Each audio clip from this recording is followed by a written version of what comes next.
Hi and welcome back to my channel. My name is Delphine, and if you've been a trusted follower, you know that I'm a petite. I'm 1 meter 58 or 5'2", and I'm not particularly slim, I'm not particularly curvy. I would say I'm kind of middle shaped, a bit busty, and that's kind of a description of my body type, and it's been like that for a very long time. I kind of stopped growing when I was maybe 14, 15.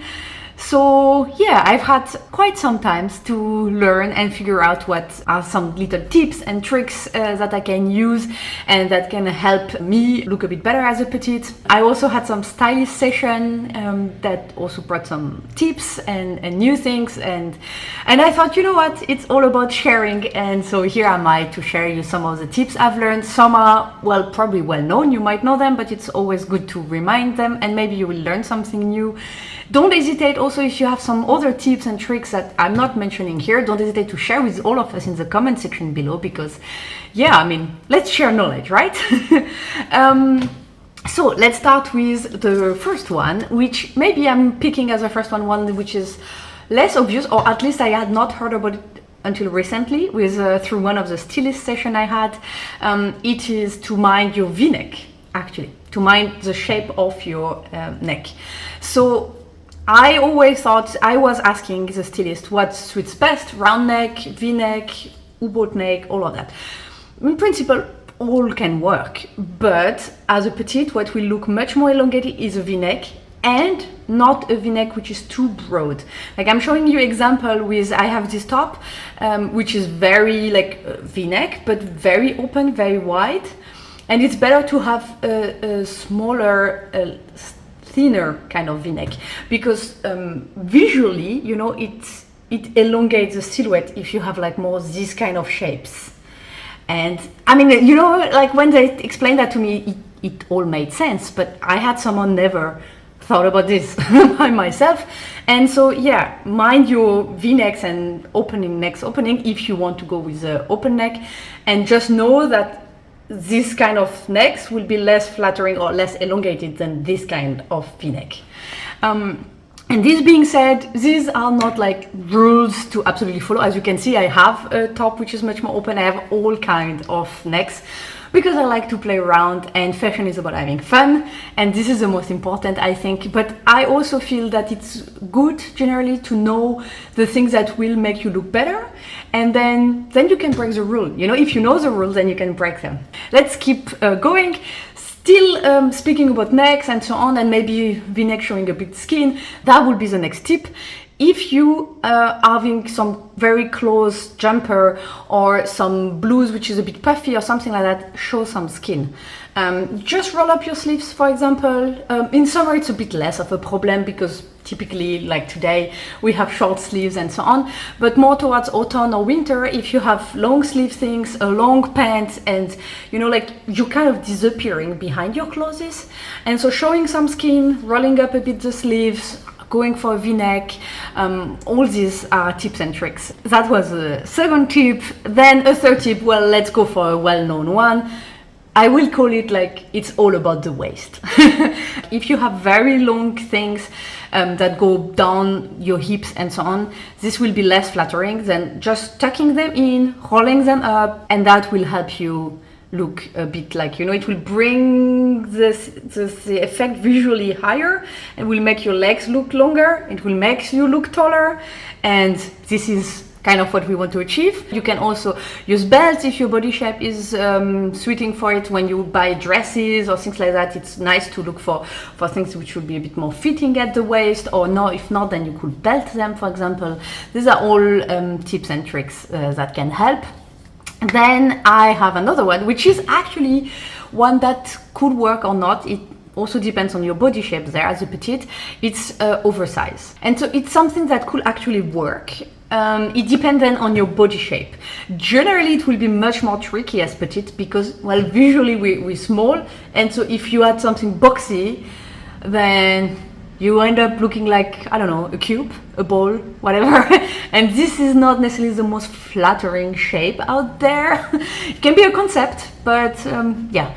It can work in some cases. For example, there's an influencer I follow on Instagram. She's called Alexandra Pereira. She has great content. She's very famous. She has millions of followers. And she's actually a petite, but she's also very, very thin. And she manages to pull it out. Like, she will wear very tight things and then an oversize on top. And then she will balance that. I'm not that thin. I have a normal body shape, and so I cannot really do that. I've tried in the past. I asked actually the stylist when I had a stylist session. They kind of confirmed that for my body shapes, oversize is generally anyway not so good, and on top of that, being a petite, it's not best. So unless you belong to this category where you're also very thin, otherwise it's probably best to stay out of the oversize.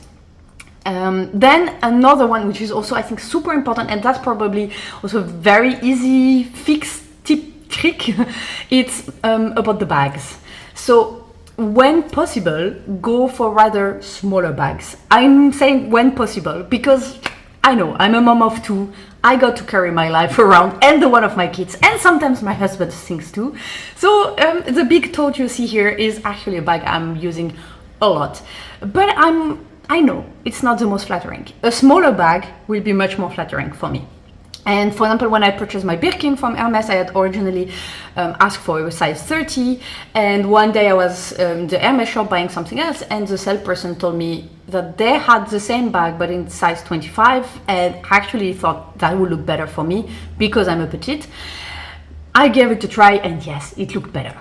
Because yes, I'm a petite, and sometimes you want to go for a bit the bigger bag, but it will be more flattering to carry a smaller bag. I keep the big tote for when I need to carry a lot, and otherwise I buy my bags in the smaller sizes.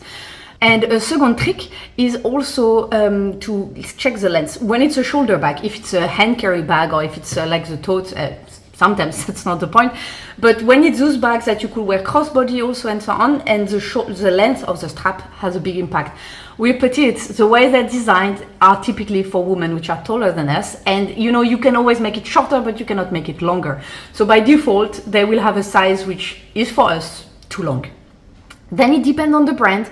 Some brands you cannot do much. The thing is sewn, and then you could try to go see professional, have it done professionally, which will cost you some money, of course, but it's definitely doable. And then the other option, when you have a bag with this kind of strap thing, is like what I did. You could, for example, buy a hole puncher. I was tired of always having to go to the shop and get holes punched in, and then it was not enough, and I had to go back, and every time I had the bag. It costs just a few bucks. You find them on Amazon or wherever you want. It's super easy to use. Like, I added some holes on this bag here. You can see the mark where it used to be before I bought the hole puncher, and went for a few more holes. And yeah, you just space them good, evenly, and that's it. It's super easy. It literally took me like 3 minutes. And then your bag will be shorter, and this will be also more flattering because it will not it will bring the eye down if your bag is sitting very low. It's meant to sit a bit higher. The good thing is, even if you add holes, then you can always, because you can choose it. If you like, I made one hole too much, then you go one down. If you have one little extra hole, that's actually not a big deal.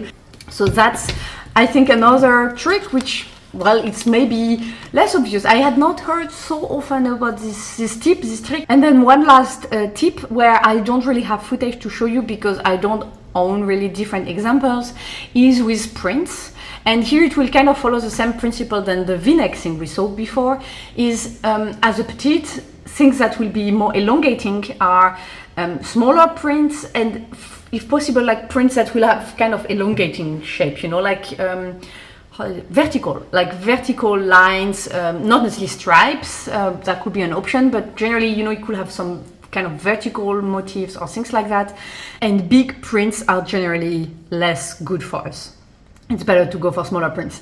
I have to say that I'm guilty of also having a few big prints because, as I said at the beginning, it's all but good to know the rules, but if you really love that thing, then who's gonna stop you from wearing it, right? I mean, fashion police is not yet a thing, so. And that's it for my tips and tricks. I know there are some others out there, in particular with regard to shoes, and I'm not giving them as my tips and tricks because I'm not so convinced about them anymore. So I had again this stylist session and we tried a lot of things, and I realized that some things I thought were maybe not a good idea or maybe not that bad. And so yeah, if you have other tips and tricks or things that you would like to share that have been working great for you as a petite, then please don't hesitate. I'm also in for discovering new things. As I've been saying, there's a lot of these tips which are quite new for me, which I found out recently, and I'm always in for trying new things, always improving the looks. And yeah, and without further comment, I will leave you here with another video in case you have not seen it yet. And if you've enjoyed this video and you would like to see more, you can gladly subscribe to my channel by clicking there. And I will see you in the next video. Have a lovely day, guys.